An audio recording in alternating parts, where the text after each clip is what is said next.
आदेश आदेश। मैं एस्ट्रो शाबर मित्र प्रवीण आप सभी का स्वागत करता हूं। आज बात करेंगे 27 फरवरी 2024 के कन्या राशि फल की। तो भैया मंगलवार का दिन है। श्री सीताराम जी और हनुमान जी के चरणों में नमन करते हुए आज के दिन की शुरुआत करेंगे। आज फागुन कृष्ण पक्ष की तृतीया तिथि रहेगी। आज सूर्योदय का जो समय है वो 6:48 से सुबह को 6:48 रहेगा और सूर्यास्त शाम को 6:19 पर होगा।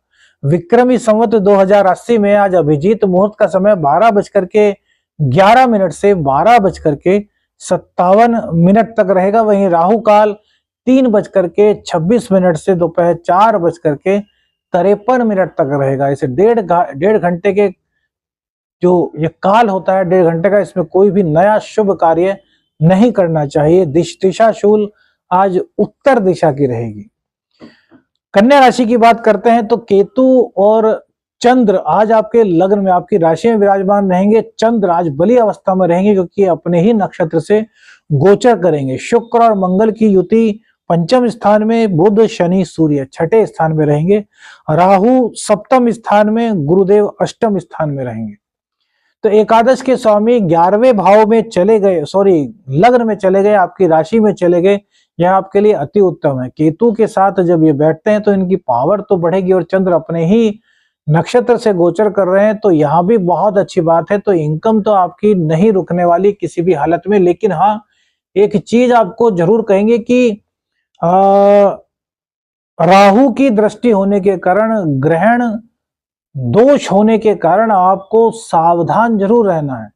अपने निर्णय पर आपको बाद में पछताना ना पड़े, इसके लिए निर्णय को सोच समझ करके लीजिएगा। और जो आपसे अनुभवी लोग हैं, आपके पिताजी हो सकते हैं, आपके बड़े भ्राता हो सकते हैं, आपकी बड़ी बहन जी हो सकती हैं, या फिर जो आपके प्रोफेशन है उसके जो अनुभवी व्यक्ति हैं, जो आपसे बड़े हैं उम्र में भी, अनुभव में भी, उनसे सलाह लेकर के निर्णय लेंगे तो आपके लिए अच्छा रहेगा। लेकिन राहु का जो काम होता है ना, वो होता है भ्रम की स्थिति पैदा करना। आपके मन में ऐसे विचार आएंगे कि यार यह कर लो तो इससे बहुत सारा पैसा आ सकता है। विचार आ जाएंगे, आप उसको इम्प्लीमेंट भी कर देंगे, लेकिन बाद में क्या स्थिति होगी इसका आपको नहीं पता। राहु आपको नए नए ख्वाब दिखाता है और ज्यादातर राहु ऐसे ही ख्वाब दिखाता है जिसमें कि आप अरबपति बन जाएं, आप खरबपति बन जाएं, आप धनपति बन जाएं। या फिर प्रेम को लेकर के सोचते हैं तो कई प्रेमिकाएं आपकी हों। तो भैया ऐसा हकीकत में नहीं होता। राहु का कार्य है छोटी सी चीज को बहुत बड़ा करके दिखा देना, एक भ्रम में डाल देना कि यार भ्रम में पड़ेगा तो फिर भैया नुकसान करने में इसका मजा आएगा। अब ऐसा नहीं कि राहु नुकसान ही करता है। राहु आपकी कुंडली में अच्छा है तो बहुत फायदे भी करता है, क्योंकि देखिए 9 ग्रह हैं तो 9 घरों का अपना अपना अस्तित्व है। हम किसी भी ग्रह को खराब नहीं कह सकते।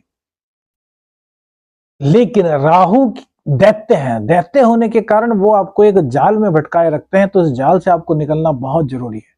केतु देव पर दृष्टि राहु की होती है, इसलिए केतु देव भी क्रूर ग्रह की श्रेणी में आते हैं। अन्यथा केतु को हम भैया बिल्कुल भी क्रूर नहीं मानते, क्योंकि केतु के बिना आपको ऐश्वर्य मिल ही नहीं सकता। जिनकी जिंदगी में ऐश्वर्य नहीं है ना, वो समझ लीजिए कि उनका केतु बेकार है। और केतु देव को अच्छा करने के लिए क्या करें, तो भैया कुत्ते की सेवा कीजिए। राहु और केतु दोनों का ही आपको शुभ फल मिलेगा।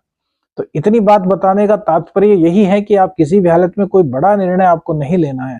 हाँ, इनकम में आपकी कोई कमी नहीं आने देंगे। राहु सप्तम भाव में बैठ करके दाम्पत्य जीवन में तो दिक्कत करेंगे, लेकिन दैनिक आमदनी में ज्यादा दिक्कतें वो नहीं होने देंगे, क्योंकि चंद्रमा की दृष्टि भी सप्तम भाव पर होगी और वो एकादशेष भी है और अपने ही नक्षत्र से गोचर कर रहे हैं। तो चंद्रमा की पावर इस वक्त काफी ज्यादा रहेगी। चंद्रदेव रात्रि में आकर के जब राहु के निकट आएंगे तब थोड़ी दिक्कतें बढ़ सकती हैं, अर्थात रात्रि में नींद की कमी थोड़ी सी आपको महसूस हो सकती है। नींद में बेचैनी या फिर अलग अलग तरह के कुछ बेमतलब के कुछ अनजाने से सपने आपको दिखाई दे सकते हैं। कुछ भी दिखाई दे सकता है, जैसे कि आप पानी पर चलना शुरू कर दे हैं, आप हवा में उड़ करके बादलों में आ गए हैं। मतलब एक ऐसी चीजें जो कि स्वप्न लोक में ही सही लगती हैं, वास्तविक जिंदगी में नहीं होती। हालांकि जो चीजें कल्पना की गई हैं वो हमारे योगियों और सिद्धों के लिए आज भी हैं, वो कर सकते हैं ऐसा। लेकिन भैया वो चीजें अब आम आदमी के बस की नहीं, तो हमारे लिए तो एक परिकल्पना ही है। तो उस परिकल्पना को आप जी सकते हैं अपने सपनों में। तो इस तरह के सपने देखें तो विचलित तो मत होइएगा, कोई उसका बुरा इफेक्ट मत निकालिएगा। राहु के चंद्र पर होने के कारण इस तरह के ख्वाबों की अधिकता आपको आज हो सकती है, नींद में कमी हो सकती है। नशा यदि आप करते हैं तो आज नशा अधिक लेने की चाह भी आपको हो सकती है। अब बात करते हैं शुक्र देव की। शुक्र और मंगल पंचम भाव में है, नवमेश और सेकंड हाउस के स्वामी पंचम भाव में, वो भी उच्च के मंगल के साथ। तो ये बहुत अच्छी स्थिति है। भाग्य का साथ आपको मिल रहा है, धन का आगमन आपके पास हो रहा है, और इसी के साथ साथ सेविंग भी कहीं ना कहीं हो रही है। लेकिन पत्नी का स्वास्थ्य खराब हो सकता है, पत्नी के दांतों में दिक्कत हो सकती है, कहीं ना कहीं पत्नी को जाड़ की प्रॉब्लम हो सकती है, पत्नी को कुछ, पत्नी के मुंह से बदबू आनी शुरू हो, या फिर पत्नी को नींद कम आए, या पत्नी चिड़चिड़ा हो जाए, या फिर पत्नी अचानक से आपको जवाब देना शुरू कर दे। इस तरह की दिक्कतों से दो चार आपको होना पड़ सकता है आज। इसलिए अब आप सोच रहे हैं कि यहाँ शुक्र और मंगल की बात आई तो हमने ये दाम्पत्य के बारे में कैसे बताना शुरू कर दिया। शुक्र पत्नी होती है, जब शुक्र की बात आती है तो पत्नी ऑटोमेटिक रूप से वहां पर सम्मिलित होती है। पति के लिए जो शुक्र होता है वो उनकी पत्नी ही होती है। अब हाँ, एक चीज बहुत से लोगों ने पूछी है कि हम जो शुक्र के उपाय बताते हैं उसमें यदि पत्नी ना हो तो क्या करें। अब जैसे यदि आपकी बहन है घर पर और उनकी उम्र 10 से लेकर के 18 साल के बीच में है, तो वो भी आपके लिए शुक्र ही हुई। क्योंकि देखिए 9 वर्ष से जो कम की कन्या होती है, जिनको कि क्या बोलते हैं, पीरियड वगैरह की ये चीजें नहीं होती, वो बुध होती है, वो देवी माता का प्रतीक होती है।